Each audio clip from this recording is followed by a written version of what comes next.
Hi, I'm Ron Hall. I am the co-author of Same Kind of Different as Me, along with my other author, Denver Moore, who the story is partially about. Denver actually is kind of interesting. Denver is probably the first author who never wrote a book or couldn't read or write when he wrote his book, and he was the first author to become a New York Times best-selling author who could not read and write when he wrote his book. Now, does that make sense? But anyway, it's a very interesting situation. But our book, in case you haven't read it, and you should have read it because I think that you were given the opportunity to, but for those of you that have not read the book, I'll tell you just a little bit about it. In 1998, my late wife, Debbie, and that's a spoiler alert because now I'm telling you that one of the central characters of the book is no longer with us. And I'll tell you that the other central character of the book, Denver, is no longer with us. So I'm the lone survivor here that can tell the story.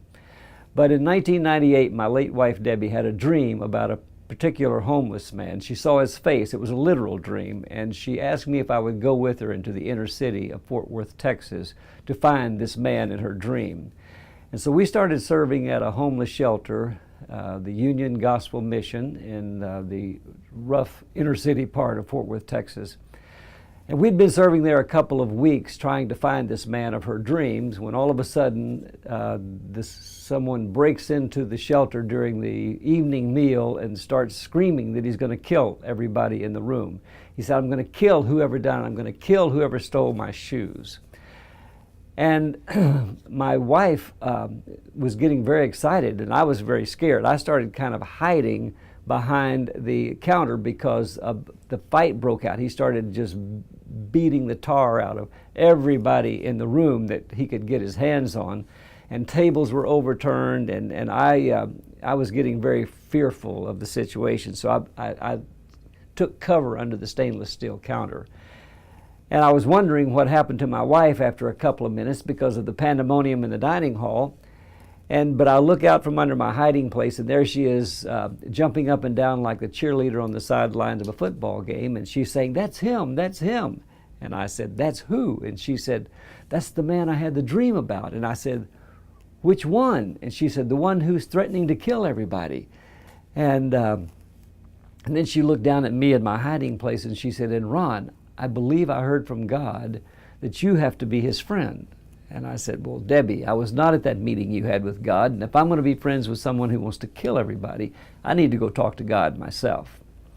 But anyway, at her insistence, for the next several months, I began pursuing a friendship with Denver, and it took me 5 months to finally get him in my car. And at that point, he asked me what we wanted from him and why we wouldn't stop bothering him. He said he had no peace in his life since my wife showed up on the streets of Fort Worth.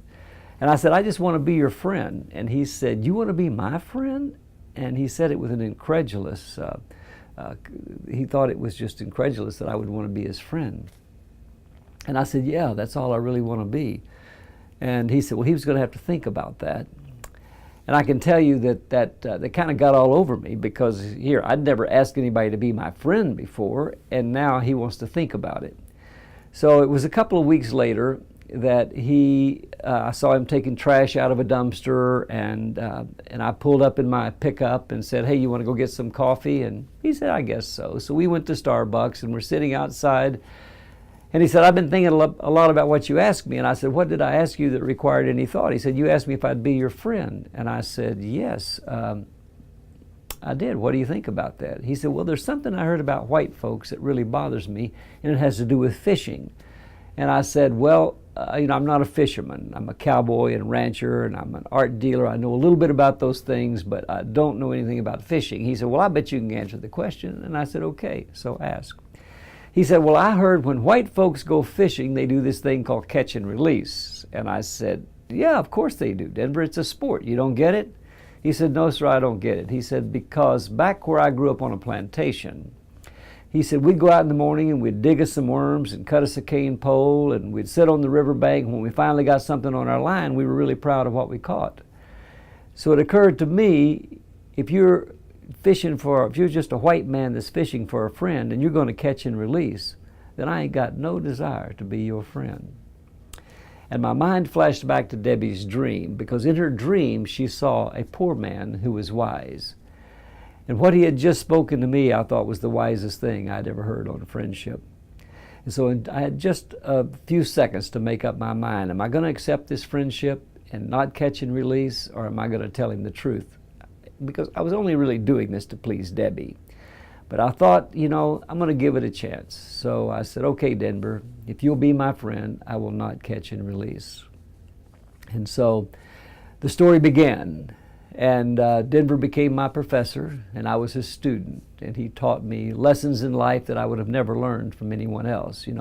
He had wandered the streets for 25 years in silence, mostly after he had gotten out of Angola State Penitentiary, which was, one of the worst prisons in America in the 1960s in Louisiana. And he had spent all those years on the streets, just thinking that his life was meaningless, and thinking that he would wake up in the morning and see that his toes would still wiggle, and he would curse that he would have to spend another day here on earth without any meaning or purpose. And so it was at that point that I realized that he needed some meaning and purpose in his life. And Miss Debbie, my wife, began to show him love. He began to be a part of our family. We started taking him with us to church. We took him with us to dinners and family events and all kinds of things. He would come to our home, and he came and spent the night. And so it was a real learning experience, and we saw this really hard skin on him begin to soften. And he became a friend, and became a friend closer than a brother, and became really a part of our family. So in the end, he told me that something bad was getting ready to happen to Miss Debbie. And 3 days later, she was diagnosed with cancer. She was given 3 months to 6 months. Some people thought maybe she might live a year. But the good news is she lived 19 months. And during that 19 months, Denver, who still lived by the dumpster in the inner city, at his choice, we had invited him to move in with us, but he chose not to, because he was the lion of the jungle. He was on the streets. He was considered, they called him suicide, and anybody that messed with him was like committing suicide. So he chose to stay on the streets, but he still lived by the dumpster, but he would show up at our house almost every day with a fresh word from God that he heard in the night. But he would pray all night long, and he would ask God for wisdom for what to tell Miss Debbie, and he would bring us a fresh word that he had from God, or he claimed to have had from God in the night. And though we had some of the greatest medical professionals in the world advising us through her illness, Denver brought us a different perspective on life and what was happening. And Denver was never wrong in anything that he told us, and it was an amazing thing. He even came to tell us on the final day that she would spend here on earth. And in the end, the last thing that Debbie told me, her final instructions to me, were, don't give up on Denver. God is going to bless your friendship in a way you can never imagine. And she said, and oh, by the way, don't name anything after me. But she went to be with the Lord later that day, and then Denver came. He spoke at her funeral. He wasn't even I didn't think he was going to be there, because we couldn't find him that morning. And but he walked in the church, walked up to the podium, and began speaking. And he's told the people all the story of how he had been on the streets for 25 years. And that nothing, a few people had kept him alive and been nice to him, $1 here and a sandwich there, but no one had ever taken the time to find out his name, to find out anything about him. And he said Miss Debbie was the first one to ever do that. And he said it was like an old song that he used to sing when he was back on the plantation, that there was an old spiritual song, and it went like this. It said, when nothing else could help, love lifted me. And he said it was the love of Miss Debbie. It was the Christ in Miss Debbie became the hope of glory for him. And he said apart from that, he would have not wanted to live another day. But now she gave him hope. And he also shared her dream. She had another dream, too, that there would be a new mission built in the inner city of Fort Worth, unlike other missions around the world that were where this mission would be new, and the people would be sitting on new furniture, and the homeless would be given new clothes, and they would be eating fresh foods that were cooked by a chef. And he shared that dream with her, with a crowd of more than 1,000 people at her service.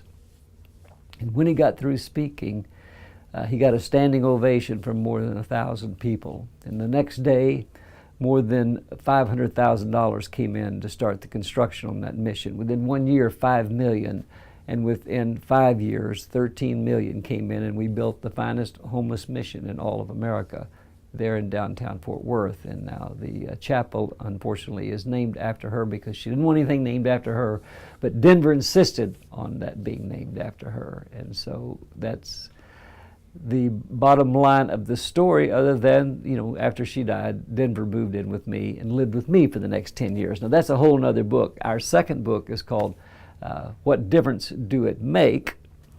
And then now we've done a children's book called Everybody Can Help Somebody. They all tie in together, and so maybe if you can find copies of those books, you would enjoy reading them as well.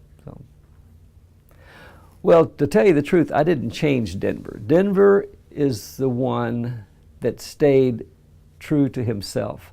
I mean, even after Denver became a millionaire through book royalties, through selling his art and his paintings, I taught him to paint. Denver, on the other hand, fundamentally changed me. I was a person that I don't know if any of you have read this book called Purpose Driven Life. It was one of the top-selling Christian books in history. That's better than it's not just a Christian book, it's a good book for just learning life lessons and what your purpose in life is. But I tell people that my wife and I were living purpose-driven lives. I mean, her purpose-driven life was helping others, and my purpose in life was making money. And our paths our lives took different paths because I was chasing money and she was chasing God. And that caused problems in our marriage, and it was Denver really that brought me back around and to see some of the most important things in life. I mean, like he became my professor and I was his student. So of all the changing that was done, I'd say that Denver changed me. And I tell people all the time that, I became wealthy as an art dealer, but my life became rich from my friendship with Denver. Well, Same Kind of Different as Me is something that Denver said, and I had titled the book, my manuscript and working title that we sold to Thomas Nelson, our publisher, was called Denver Bound, which was to me symbolic that I became bound to Denver. Debbie and I became bound to Denver. And we called it Denver Bound, a Journey with Miss Debbie. Well, our publisher said that sounds too much like a travel book and Driving Miss Daisy. So we sat down one day to come up with a title. And we started at the first of the book and we went all the way to the end. So we had gone all the way to the end exploring 10 different titles of lines that came from the book. And we finally get to the last page of the book and I read the line, Same Kind of Different as Me. And our publisher said, that's it. And I said, wait just a minute. That's got to be one of the worst titles ever. Who in the world can remember going into a bookstore and say, I want a book on the same kind of something other or whatever it is. It just didn't ring with me. And they said, trust us, we've published hundreds of thousands of books, and so we're going with Same Kind of Different as Me. And I said, okay, you guys are professionals, I'm going to let you have your way. But it was something that Denver had said, and I only heard him say it one time, but I wrote it into the book when he decided that, he said that when he first met us, that he knew that he was so different from anybody else in the world, and he truly was. There was not another person in the world like Denver Moore. But there probably was not too many people like Miss Debbie either, or me, but so, we're all unique. God made us all unique. But he said that he thought that we could never have any kind of friendship because we were so different. But after we got to know each other and we spent time together, he said he realized that we all were different, and we were still different, but we were the same kind of different as me, was his words when he said that. So, well, the power of one person. Do you know that the power of any act of kindness is because if you look at an act of kindness, that ripple effect is never ending. It never reaches a shore. If you do an act of kindness and it's like a wave, it just keeps going and going, and people then pick it up and repeat it. And Debbie, when she first went to heaven, I was really angry. I was upset. I was losing my faith. I was thinking how I was questioning a God that would take such a wonderful woman in the prime of her life. And then, I remember that Denver told me, he said, "Mr. Ron, I think God believed that Miss Debbie can do more from heaven than she could have on earth, because through the story and the way we tell it, that just her life would stand for so much more than she could have accomplished here on the streets of Fort Worth, Texas. Now it has spread throughout the world. We've heard of missions in Zimbabwe that have been named after her, missions in Sri Lanka that have been named after her.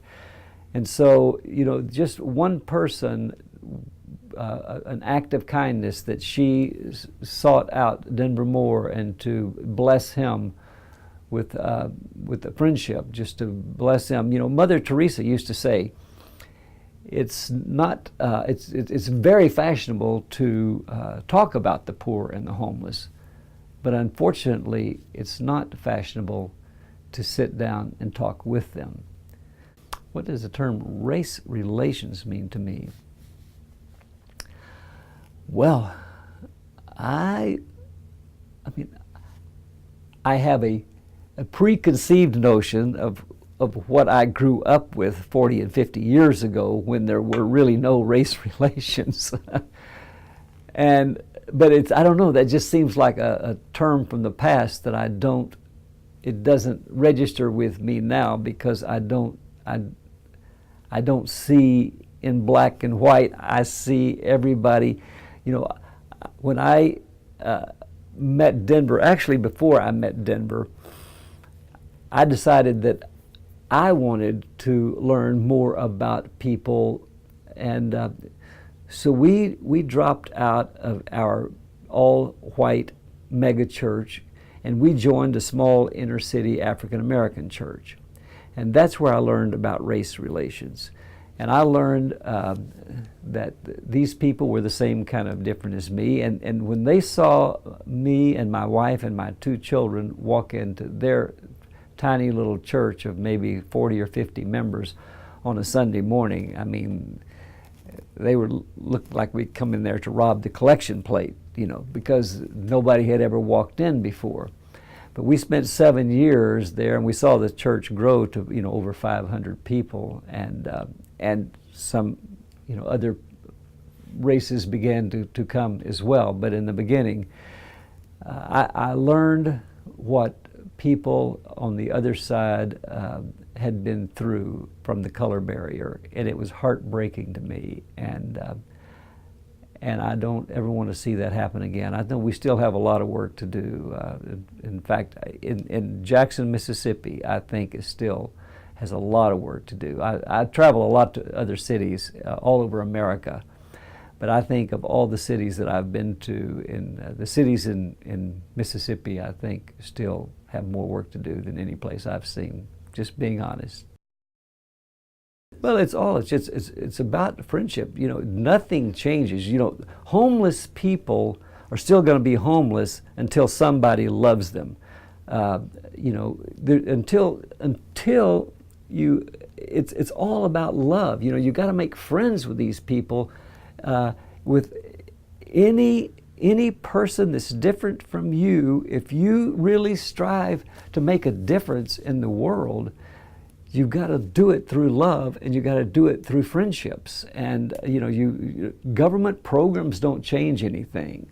You can throw money at every program you want to, but it takes people and their hearts, coming together to really make a difference.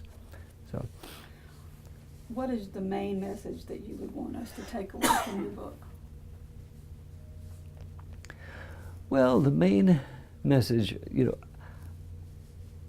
I dreamed when I was writing this book that the book and those people that read it would forever be changed in the way that they look at a homeless person. And from both sides, I think that from the homeless that are looking and judging those that are not homeless, for them looking and saying, is that a Miss Debbie that I'm looking at? For others to say, that are not homeless and looking and judging the homeless, saying, is that possibly a Denver? And so that was always my goal in writing the book, is to change the way that people look at the homeless. The movie was filmed right here in Jackson, Mississippi. We had a great experience. I love Jackson, Mississippi. I love Mississippi. It was a backdrop for, I think you will be so proud of this movie in your city. It should be coming out in the spring, in April. It will be starring Renee Zellweger as Miss Debbie, Djimon Hounsou as Denver. And Djimon Hounsou, if you remember, he's been nominated for 2 Academy Awards.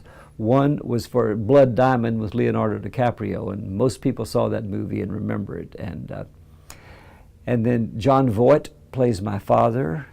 Greg Kinnear plays me. We have really an all-star Oscar cast, and it's a great film, and you will recognize a lot of places in Jackson, Mississippi where we shot it. So anyway, I hope that everyone will go see it and tell your friends. And in Jackson, one of the things we discovered in Jackson, still, I mean, there's a lot of homeless people in Jackson, and you've got some fairly good facilities for them here. But we found a particular mission that we wanted to help, and it's a day mission on Farish Street. And so we have made a commitment. That's where we filmed our movie, was there on Farish Street. And so we made a commitment that we would make a difference on Farish Street. We were not going to come to Jackson and leave it the same way we found it. And so we've started a foundation, and it's named after our children's book, which incidentally Denver painted the paintings for the children's book, and I wrote the story. And it's called Everybody Can Help Somebody. So we started a foundation here in Jackson to redo the homeless missions here and to support them in Jackson. It's called Everybody Can Help Somebody. And I hope after you read our book, and maybe you'll read our book, Everybody Can Help Somebody, if you'll read Denver's plan to help the homeless in our second book, it's called What Difference Do It Make? Hopefully, some of you will want to pick up Miss Debbie's torch and carry it here in Jackson and make a difference here in the lives of the homeless people. So.